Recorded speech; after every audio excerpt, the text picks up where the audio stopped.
said, I have one too. Okay, let's go.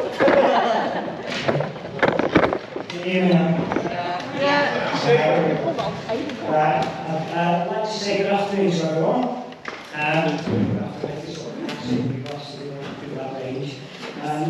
We'd like to thank everyone for coming. I've heard Jess and Nick mention names over the years, and we'll finally get to put faces to these names.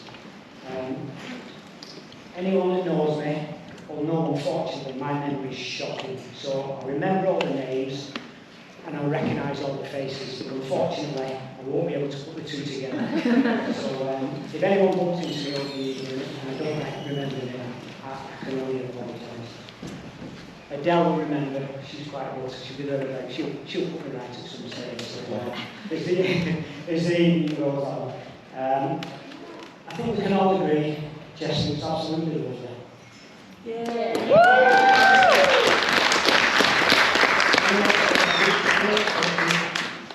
She takes most of the afternoon.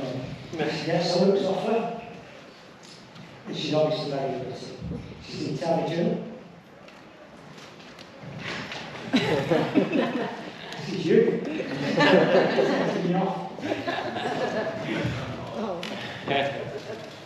She's intelligent and has a great sense of humour.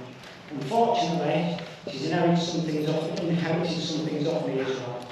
A stubbornness for one, and also a sarcasm, which she also gets off the deal, so I'm not totally to blame for that. But unfortunately, her stubbornness is probably all down to me. So yes. Her stubbornness became very apparent at an early age. I can think of a couple of occasions. When she was little, she tried to put a coat on herself. She would manage to get one arm in, but she'd be spinning round to try and get the other arm in. So me and Adele would step in and try and help her. Fortunately, if we did this, she'd throw a coat on the floor and refuse to put it on. Until you let her do it herself, and then she'd get on with it.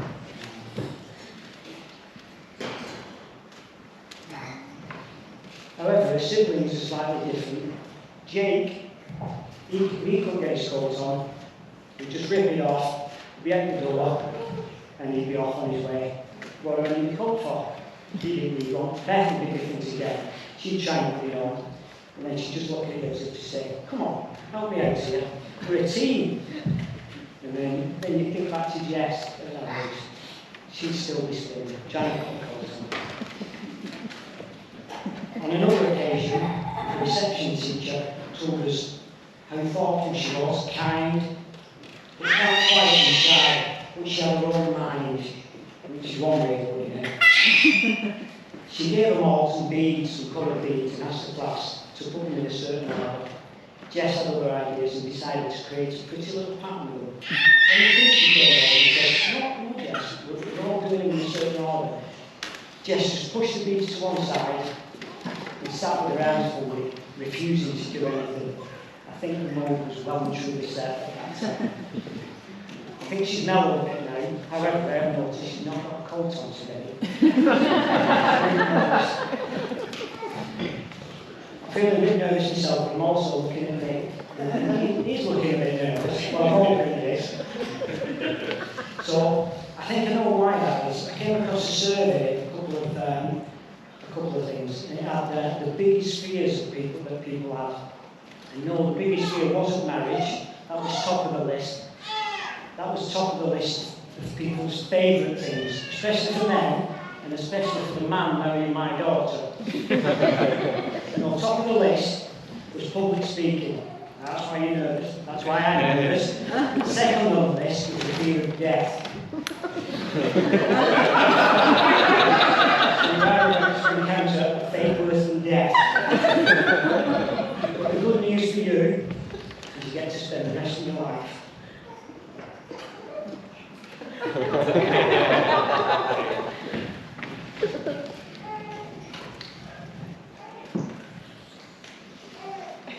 On stage, you got it, mate.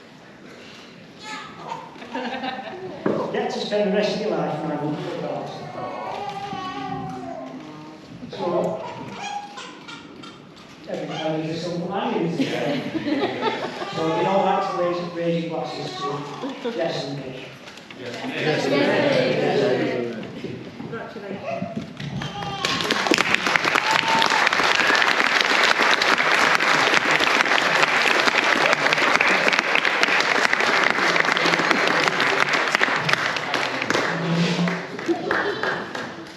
Me next. Now, I should be this because I'm a teacher. So speaking in front of people that you don't really know a lot about is part of the job. But you know, I know everyone quite well here today, so hopefully this will be a little bit easier. Wow, what relief! Seriously, not even 4 or 5 hours ago, it didn't feel like I was going to make it. Purely because what I left, what few responsibilities Jess gave me, I was left to the last minute.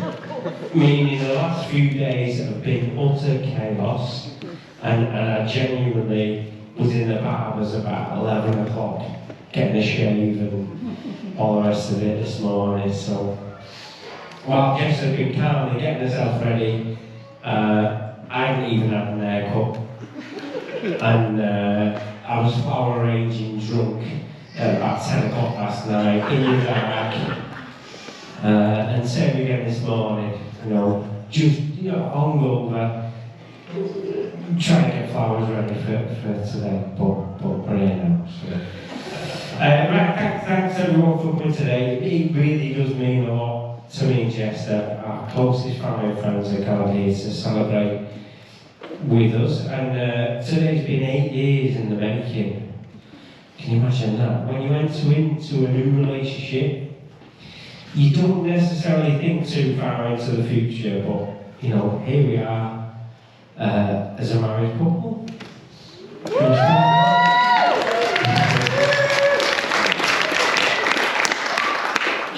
Still friends after all this time.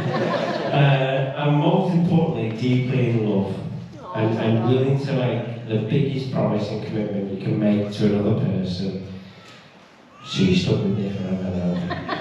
And I've got the receipts to prove it.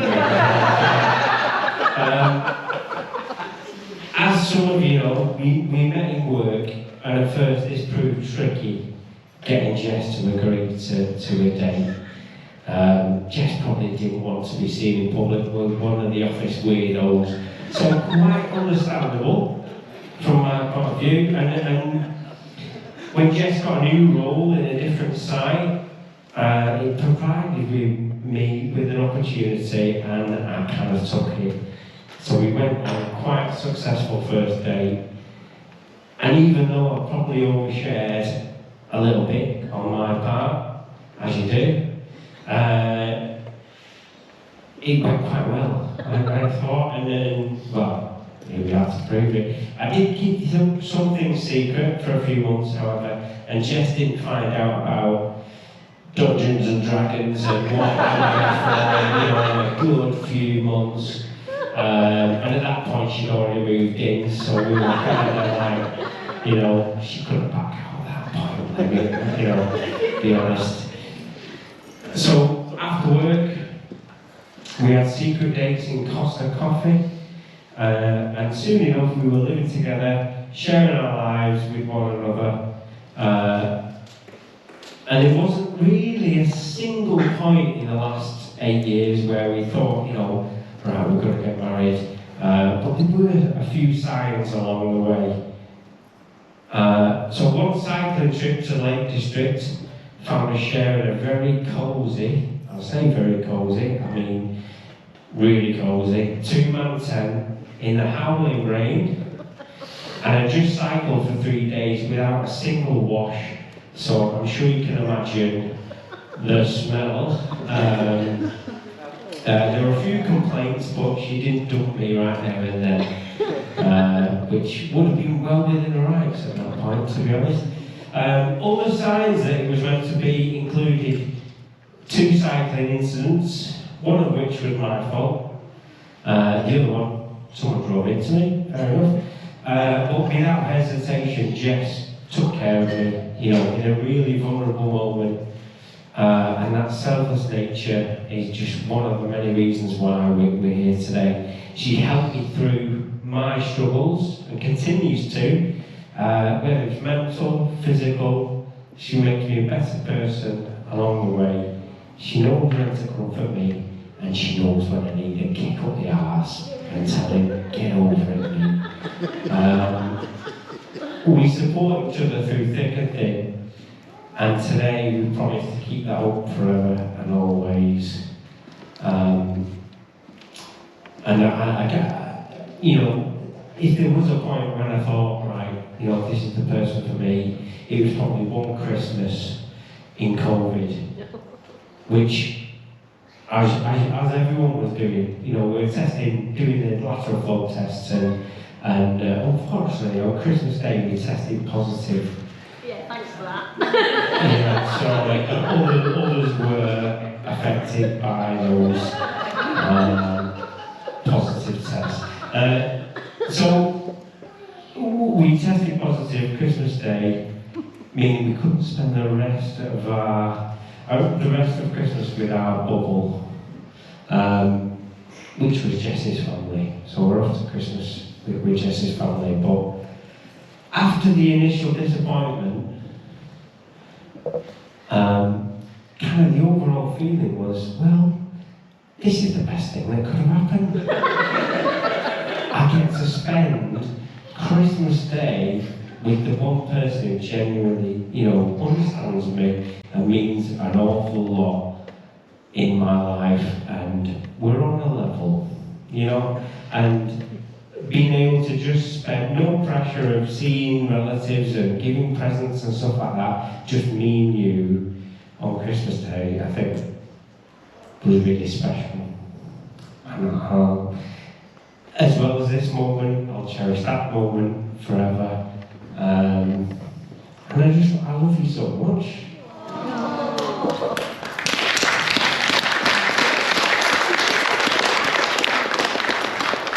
So thanks for everyone, thanks for coming, thanks for sharing in this day with us. And I suppose I'll raise a glass, shall I? To the happy couple.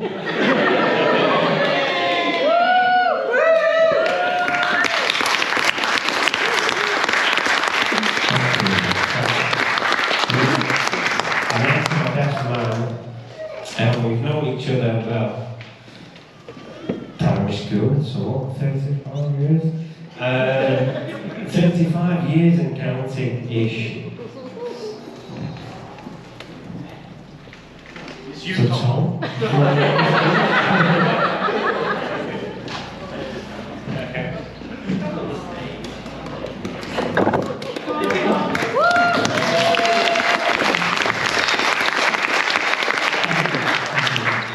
Good afternoon, everyone. My name's Tom. I'm the experts man. I believe it's my job to tell you all a bit about Nick. I think a bit embarrassing. Tell you all about the great guy that he is. Before we get into it, I'd just like to say thanks to everyone for coming here today and making the day so special for Nick and Jess. Everyone looks amazing, especially the bridal party and Jess, and her bridesmaids as well. I'm always impressed at how well Nick scrubs up. I've known Nick my whole life, but we've been very close since our formative years. I don't have any siblings of my own, but Nick has really become like a brother to me over the years. I know a lot of you know him already, but it's worth mentioning he's a truly unique man. I've never met anyone quite like him. I'm sure all our friends would agree. I had to cut out most of the stories which were suggested by our friends for today. Not really that suitable for wedding chat. I don't want to embarrass him too much. That being said, I would like to regale you all with some of the stories and tell you all why he's such a great guy. Nick is someone with many interests and hobbies. He's always learning about something new or trying to plan some big adventure. He's pushed me into a lot of incredibly fun adventures over the years, and I'm very grateful for that. One of his main interests is the outdoors and nature, and that's something I know he shares with Jess. Not only is he very good at inspiring a sense of wonder in the natural world, but he's very good at keeping people's spirits up when things get challenging on a long walk, either because the weather is very bad or because Nick's navigational skills are something which, to be fair to him, only rarely happens. Nick and I have gone on quite a few big adventures over the years. The first one of which was probably the West Highland Way in Scotland. There were 4 of us that went, and I've no doubt that the other lads here today would say that we'd never have finished it if not for Nick's encouragement and inspiring leadership along the way. What makes this all the more impressive and quite ridiculous is the fact that Nick himself was in by far the worst physical condition in any of his 5 years before. There's no exaggeration to say that he had a case of trench foot. His back was completely gone, and by the end of the walk he could only manage to walk at all by shortening his walking stick to waist height and hoisting his entire weight over the walking stick so that he looked like Yoda at 90 years old.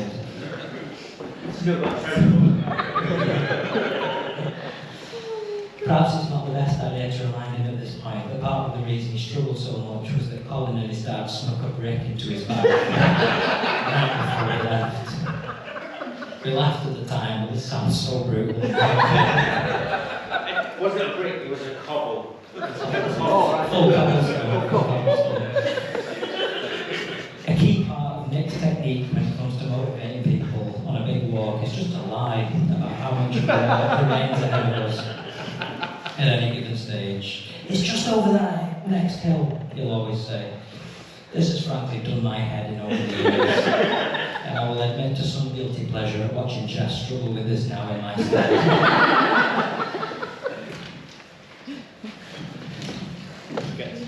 I think even the engagement involved an unreasonably long and difficult hike up a mountain in Rhodes, and had Jess been made of less sterner stuff, then perhaps none of us would even be here today. We have gone on a lot of other adventures over the years. We've done a canoeing trip in Sweden, we've hiked up Ben Nevis, gone on a long bike trip together, lots and lots of other outdoor adventures really. But another of Nick's passions has always been music. He was in a band when we were at college with some of our other friends here today. You might not believe this if you've only come to know him in recent years, but he was actually the lead singer, and he used to carry a good deal of swagger with this at the time. The band actually won our college's Battle of the Bands competition, and there were quite a few great gigs that I really remember at that time. After this, Nick and I started getting into electronic music, and this led to our next big adventure, which was spending a summer in Ibiza together. That made us really close, literally as well as figuratively, because there were about 10 of us trying to live in a two-bedroom apartment together. Quite messy.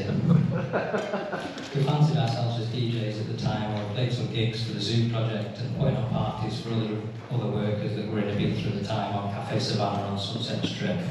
And although it was an incredibly fun summer, it was tremendously difficult in many ways, and I wouldn't have enjoyed it as much if not for Nick's company. Being into electronic music, we've always been into going out clubbing as well as going to festivals. Nick has been known to lose the plot in these kind of situations.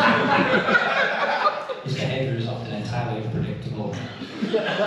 He's been known to fall asleep in toilets, behind the DJ booth, once even in the cloakroom. And he's quite good at ejecting the wrong CD when he's on the decks himself. For a long time. He's been seen trying to send a text off a flyer. And long before any of this, he even tried to start a campfire on one of our friends' living rooms during a house party. Him and Colin once missed a train home from Leeds after a particularly big night out. They arrived home a few hours after everyone else, and Nick had a busted lip. He tried to tell us about the fight he'd been in. Colin had to set the record straight and tell us that he'd actually just tried to put a lit cigarette in his mouth. He's not really the fighting type, to be honest. Much more recently than any of this, Nick and I tried to see if we could have a bit of a clubbing renaissance, and we decided to see if we could do 24 hours in a club in Fabric in London. We had a room at a local hostel booked, and we thought we'd see how long we could do. We'll pop for a sleep, see if we can go back to the club for the second half. It's much harder than you think. Although I do think we did pretty well. We managed about 16 hours in the club, and then we went back to the hostel. But our aged bodies and minds just couldn't hack it, and we booked early train tickets home. It was terrible, it was terrible. So that was both the beginning and the end of our club's 30s clubbing revival. We're running out of time now, and it's going to be a question of deciding whether we're going to try it in our 40s or not. There's many other stories about the nights out and festivals with Nick, but I don't want to embarrass him too much. I just want to say we're always at the very best of time, and I regret nothing. As well as the music and the great outdoors, Nick's always been very passionate about food and cooking.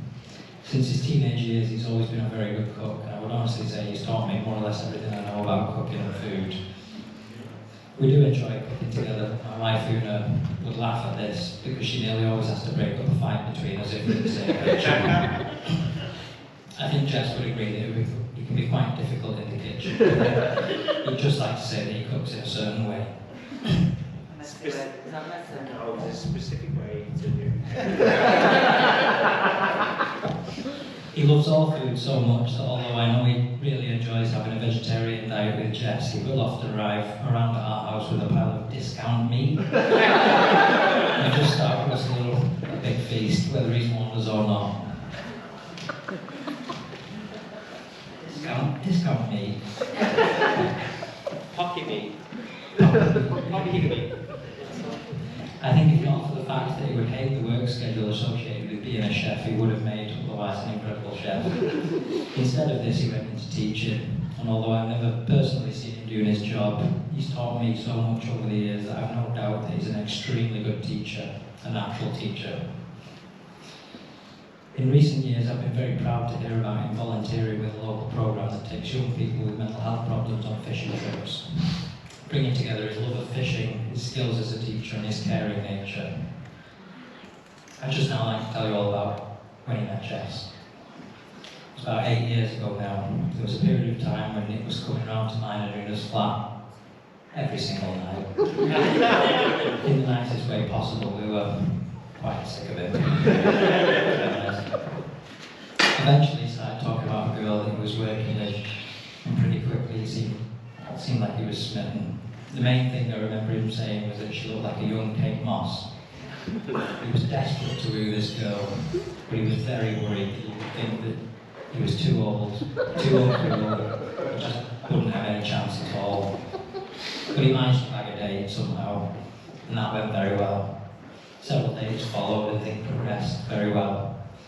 This led to them moving in together, buying a house together, and now they share that home with Ivan, a lovely dog who I hope you've all had the pleasure of meeting. And over the years, it's been a real pleasure getting to know Jess. I don't want to keep you any longer, I know that food's due, so let's just say I would like you all to raise a glass to Nick and Jess and their love for each other. The wonderful time we've had today so far. Thank you.